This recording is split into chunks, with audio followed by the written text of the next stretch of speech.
Frost-covered woods to forgotten roads. These are the tales left behind in the cold. Thank you for watching Frostbitten Horrors.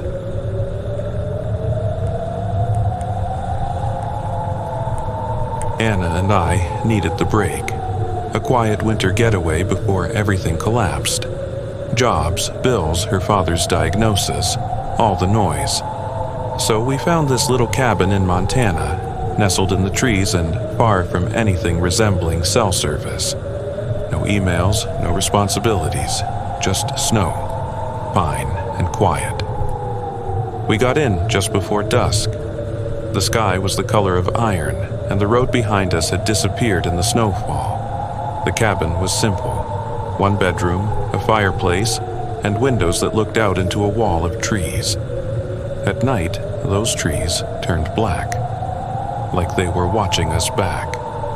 On the first night, the snowstorm howled hard enough to shake the walls. We curled up by the fire and tried to laugh at how isolated we were, but even then, I felt off, like we weren't alone. I chalked it up to city nerves. Silence can play tricks when you're used to sirens and streetlights. The second morning, Anna pointed it out. Did you lock the back door last night? I had, definitely. But it was wide open, just hanging there like someone had slipped inside and didn't bother shutting it. Nothing was stolen, but there were small, wet footprints in the mudroom. Too small for me, not Anna's either. We told ourselves it was the storm. Wind, snowdrifts, maybe a raccoon. That night, we both heard it. A soft tap, tap, tap on the bedroom window. Not loud, not frantic, just persistent, like someone patiently waiting. I grabbed the flashlight and yanked the curtains open. Nothing, just snow, trees, darkness. We didn't sleep. On the third day, we found the marks. Long, shallow scratches running across the outside of the windows, as if someone had been tracing circles into the glass with something sharp. Each window, all four sides of the cabin.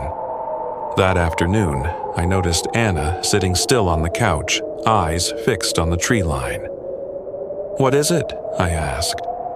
She didn't look at me, just whispered, "There's someone standing in the trees." I followed her gaze. Nothing, just branches. But then they moved, slowly. Just a shift in shape, barely perceptible. A trick of the light, I thought, but it felt like it was watching. That night, no wind, no snow. Just silence so complete it pressed against the walls. At 3:12 a.m., we heard the door handle jiggle, not once, repeatedly, like someone testing it. We didn't move, didn't breathe, just stared at the door, waiting for it to open. It never did. When morning came, we found boot prints circling the cabin, wide, deliberate steps. The path started at the tree line and ended beneath our bedroom window. One set, no return trail. We left that day. We didn't pack, just drove, following the tire tracks we'd left on the way in. Halfway down the mountain, Anna whispered, "I think it wanted us to leave." I didn't answer, because part of me wonders if we ever really did.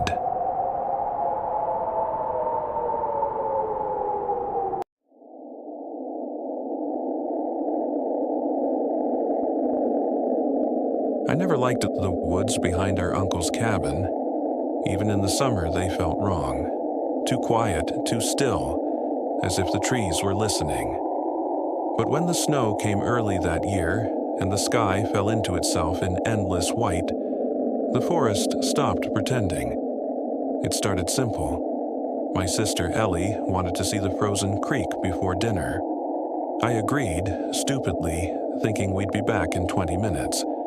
That was before the snow thickened, before the trail disappeared, and before we realized we weren't alone. At first, I thought it was paranoia.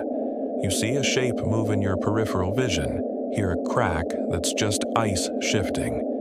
Normal things, but this this was different. Ellie clutched my arm. Did you hear it? I had.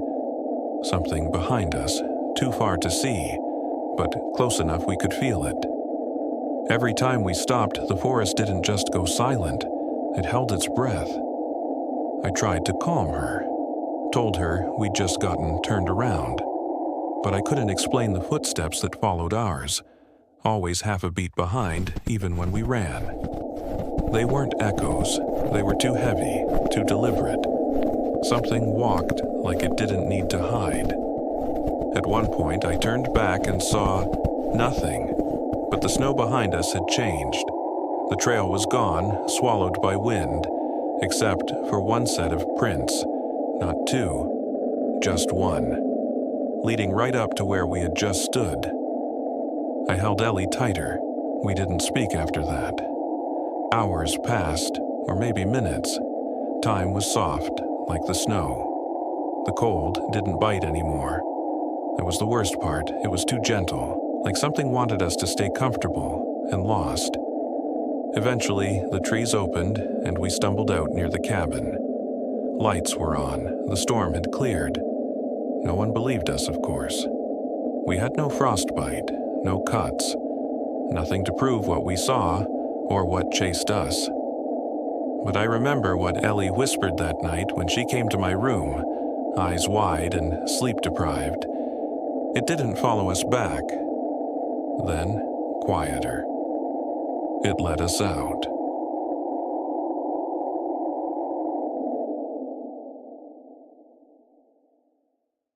Snow was coming down like powdered cement. Thick, wet flakes.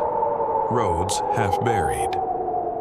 My last delivery for the night was out on Hemlock Road, the kind of winding rural street you only drive if you've got a reason or a death wish. The house was a decaying two-story thing. Paint peeled off like burnt skin, windows boarded, the porch sagging in the middle like a snapped spine. I double-checked the order. 1 large pepperoni, paid online, no tip. Typical. But the lights were on. Faint, yellow, flickering, like old gas lanterns. I figured someone just didn't care about appearances. I walked to the door and knocked. No answer.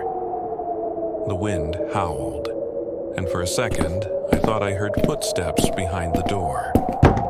I knocked again. Then the door clicked open, slowly, like it had been waiting for me. Hello? Pizza delivery. No answer. Just stale air and the sharp smell of mildew. I should have left. God, I should have left. Instead, I stepped 1 foot inside. You already paid online. I'm just going to leave it on the table, okay? There was a table, and something sitting at it.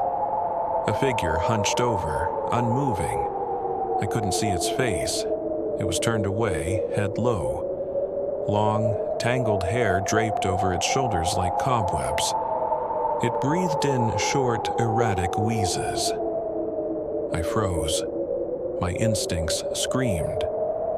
I backed up slowly, and that's when it turned its head just a bit and whispered, "They know you're here." That was enough. I dropped the box, bolted out the door, and jumped into my car, locking every door with trembling fingers. I fumbled for my phone and called 911. 911, what's your emergency? I didn't even try to explain, just gave them the address and said someone might be inside, and I wasn't sticking around to find out who. They came fast. Too fast. Like they'd been waiting for a reason to check that place. 2 cruisers pulled up.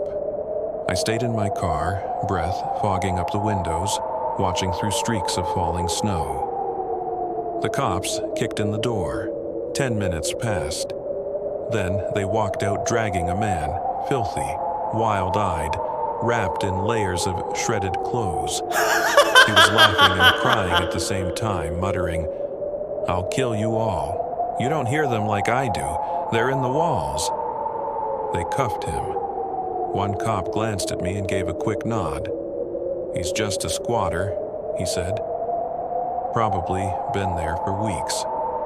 But here's the thing. The pizza box I dropped, it was gone. And that chair at the table still had someone sitting in it when they walked out. Months later, I got a new job working downtown handling referrals. I still think about that night. I don't think I'll ever forget it. Be sure to like, follow, and subscribe to see more stories.